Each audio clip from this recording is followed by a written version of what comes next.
สวัสดีครับคลิปนี้เรามาอัปเดตแผนกันหลังจากที่แทง4 ชั่วโมงใกล้จะปิดแล้วเนาะตอนนี้เหลืออยู่54 นาทีเหลือหนึ่งชั่วโมงเรามาดูภาพรวมกันก่อนก็คือเรามองว่าวีคขายลงมาขานี้เป็น A B และเป็น C โดยที่มันมาติดอยู่ที่โซนซึ่งเราจะเห็นอยู่ใน Time Frame Day ตรงนี้ที่เป็นดีมานด์ของ Day เป็นโซน Running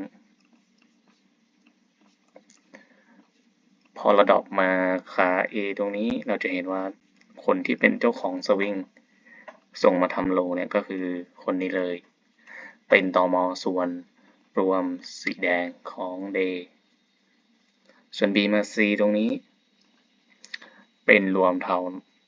แท่งนี้เนาะและออกไปแล้วมีคนกลุ่มนี้เสียบขึ้นไปแล้วก็มีการเทขายตอนนี้ซื้อกลับมาเรียบร้อยแล้วเรามาดูชุดนี้ตอนนี้ก็คือ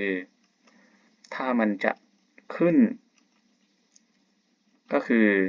เอาชัวร์มาเคลียร์ส่วนรวม Day ตรงนี้ได้ย่อ ABC ขึ้นยาวๆเลยอันนี้คือ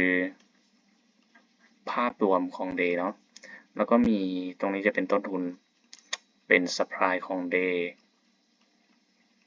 ให้เราสังเกตตรงนี้ด้วยซึ่งตรงนี้เนี่ยราคาได้เปิดตูดเรียบขึ้นไปเนาะของชุดนี้ซึ่งวันก่อนหน้าเราก็แต่งตั้งให้เป็นตรงนี้เป็นรวมเทาเขียวของ Day วันนี้เนี่ยเปิดตูดเรียบขึ้นมาซึ่งเราจะดรอปไปที่4 ชั่วโมงก่อนอื่นก็คือตรงนี้เนี่ยเป็นกรอบไซด์เวย์เนาะที่มันสามารถทะลุขึ้นไปได้เป็นรูปตัว N เป็นโครงสร้างขึ้นมาแล้วทีนี้เนี่ยเรามาดูตรงนี้เมื่อมันเป็นรวมเทาขึ้นมาตรงนี้เนี่ยขึ้นมาซึ่งถ้าเรานับจากตรงนี้เนาะคนที่ชนะตรงนี้ได้ขายอันนี้เป็น A ขึ้น B เป็น C แบบนี้แล้วหลังจากนั้นก็มีการซื้อขึ้นไปตรงนี้ก็จะเป็นรวมเทาใช่ไหมครับแล้วมีคนมาคอนเฟิร์มก็เป็นรวมเขียวแต่มีการพักตรงนี้แล้วเรามานับจากตรงนี้ไปเลยก็จะเป็นรวม4 ชั่วโมงคนนี้เป็นตมส่วนตัว4 ชั่วโมงและแท่งนี้กำลังใกล้จะจบเนาะถ้าเรามองจากโซนตรงนี้ก็จะมีโซนที่เป็นโซนกระแสของ4 ชั่วโมง4 ชั่วโมงตัวนี้มันเกิดอะไรขึ้นได้บ้างแท่งนี้ถ้าปิดคอนเฟิร์มให้ก็จะเป็น3 กลุ่มซึ่งเป็นเทรนด์เนาะเราก็จะรอมันมีการขาย ABC แล้วค่อยซื้อกลับขึ้นไปอันนี้คือภาพแรกภาพที่2คือตอนนี้ถ้ามันปิดแท่งแบบนี้ได้มันอาจจะกลายเป็นแท่งเบสแล้วก็แท่งต่อมาขึ้นแบบนี้ได้เหมือนกันอันนี้คือเป็นข้อสังเกตที่เรามองใน4 ชั่วโมงก่อนทีนี้เรามาดูกันว่าชุดนี้เนี่ยมันสามารถที่จะขึ้นต่อได้ไหมหรือมันจะลงมาในโซนนี้ของเราเนาะแล้วก็มีโซนดีมานด์อยู่ประกบแท่งนี้เลยตัวไปที่1 ชั่วโมง1 ชั่วโมงตรงนี้เราจะเห็นว่าคนที่ออกจากกรอบตรงนี้เนี่ยคนนี้เปิดตัวเรียบเป็นรวมเทามีคนมาคอนเฟิร์มก็เป็นรวมเขียวตรงนี้เป็นส่วนรวมคนนี้ตอนนี้ก็เป็นส่วนรวมเนื่องจากคนนี้เนี่ยเปิดตัวเรียบขึ้นไปเป็นรวมเทา เราจะเห็นว่ามันเป็นกระแสเป็นเทรนด์อยู่เลยของ1 ชั่วโมงแล้วและโซนที่เรามองว่ามันเป็นโซนของ1 ชั่วโมงคือตรงนี้อันนี้เป็นโซนกระแสตีไว้ประมาณนี้แล้วก็บริเวณเนี้ยมันก็จะเป็นเดี๋ยวมันจะเป็นชุด running ด้วยเนาะก็คือลงมาเป็น A ขึ้น B ลง C ชุดนี้เนี่ย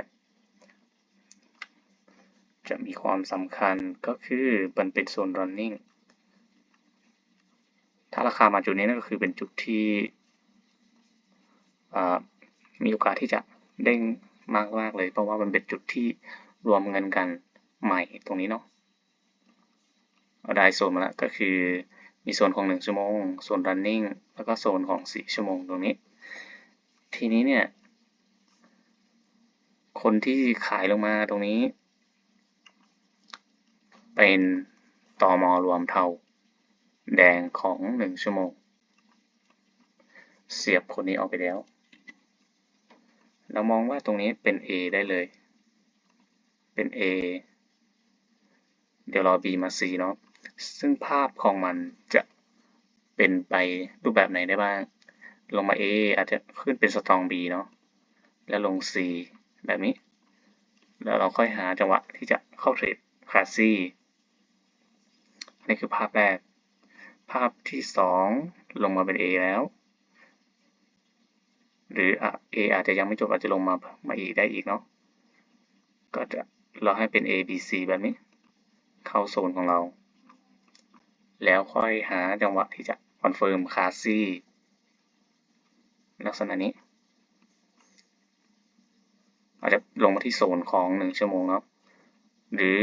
อาจจะลงมาเลยก็รอ buy เช่นเดียวกันจะมีโซน running ของเราโซนของ4 ชั่วโมงก็รอคอนเฟิร์มอยู่ดีเนาะอันนี้คือภาพของ1 ชั่วโมงมองว่าชุดนี้มันเป็นไปได้ทั้ง2แบบก็คือมีโอกาสที่จะขึ้นต่อไปได้อีกแล้วค่อยลงมาพัก ABC หรือจะพัก ABC แล้วค่อยขึ้นก็ได้เนาะเพราะตรงนี้เนี่ยเป็นกระแสทั้งหมดเลยกระแสเพิ่งมาเห็นการขายเพิ่งอ่อนเดี๋ยวก็จะอาจจะมีการขึ้นเป็นกระแสอีกรอบหนึ่งแล้วค่อยพัก ABC ก็ได้นี่เป็นมุมมองที่ให้ไว้เนาะยังไงก็รอบายก็มีโซนรองรับอยู่เรามาดูว่ามันจะพักเป็นรูปแบบไหนเนาะอาจจะพักลึกพักตื้นหรือพักแบบสตรองขึ้นไปเลย